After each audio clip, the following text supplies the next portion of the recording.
Hey, this is Michelle Babitz from A Journey to the Soul of Autism.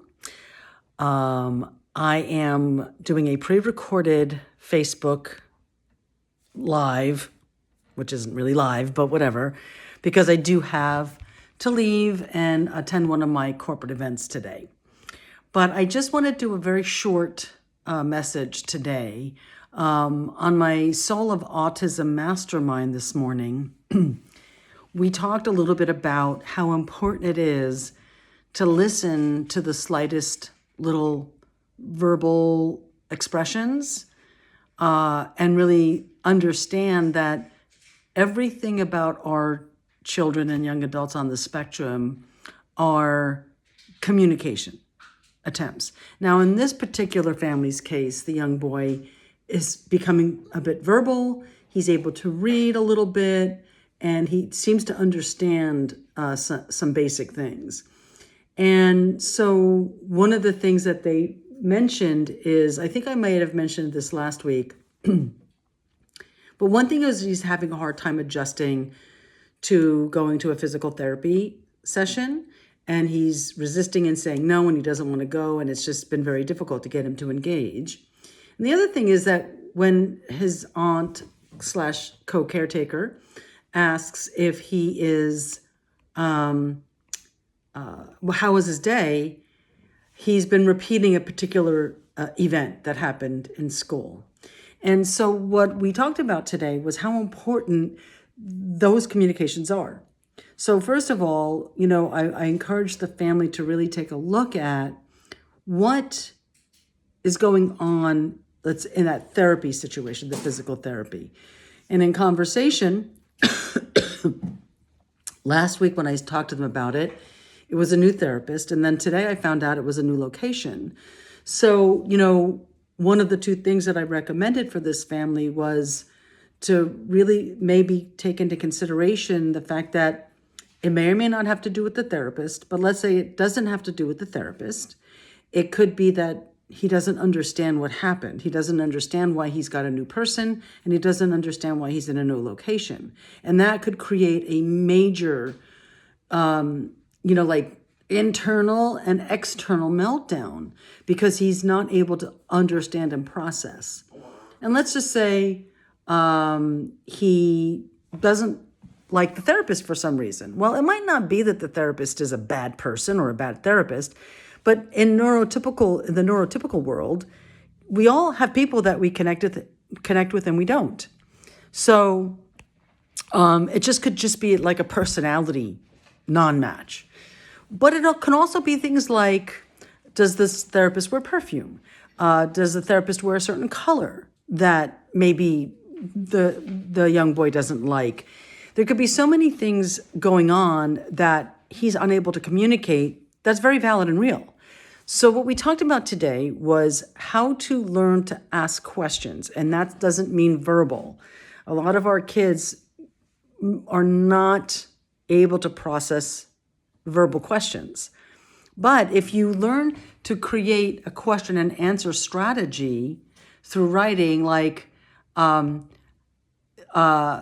do you, at therapy today, or let's say, like a question could be, do you like your therapist? Yes or no? And they would check yes or no. Let's say that he checked no. Is it the therapist's perfume? Do you like the therapist's perfume? Yes or no? Do you like the therapist's colors? Yes or no? So you're basically creating a situation where you're trying to discern from an individual that's showing resistance, where's that resistance coming from?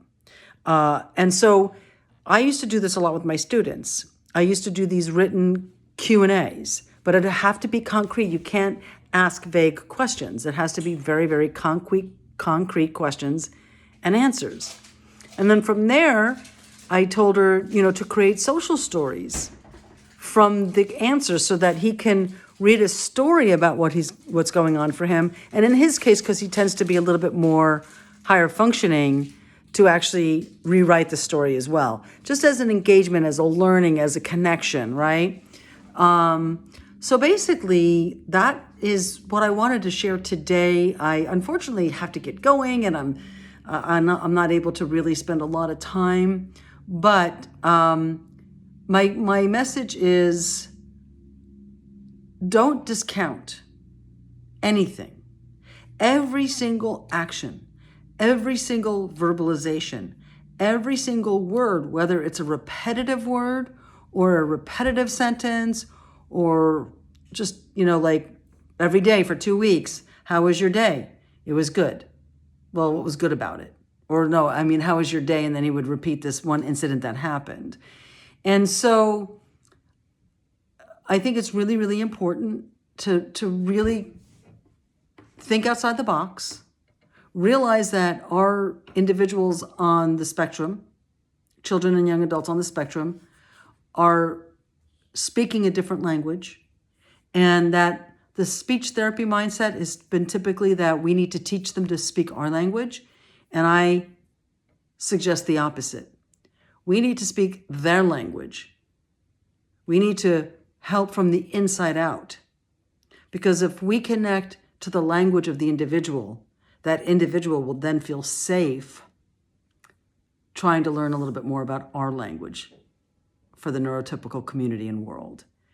And because a lot of our kids, and it's not just from me, if you really listen to people on the spectrum that have been able to share their stories in childhood, a lot of them will talk about how a lot of the speech and ABA therapies felt very abusive to them. And it's not because we're abusing our kids, it's that we're not taking into consideration how what we're doing, that what we think is right, is actually causing more damage than good. And if we start to change the way we do things, if all of us become students and allow our kids to be our teachers, I know it can completely change the future of the lives of our neurodivergent children and young adults. So with that, I'm going to end. I know it's short, but this is Michelle again from A Journey to the Soul of Autism, co-author of I Am David, A Journey to the Soul of Autism. And if you want to participate in our weekly mastermind, we meet on Saturdays, 9 a.m. Pacific time. Private message me. If you have my number, call me. We meet every Saturday at 9 a.m. Pacific time. And it's just an amazing mastermind of professionals, caretakers, families coming together. And we're talking about specific challenges that they're facing on a day-to-day, week-to-week basis, and trying to help each other and come together as a community so that we're supporting each other 24/7. So with that, you have a great day, have a great week, and message me if you've been on, or actually, just message me that you've actually watched this, either during the pre-recorded session at 12:30 or as a replay. Alrighty, you take care. Bye-bye.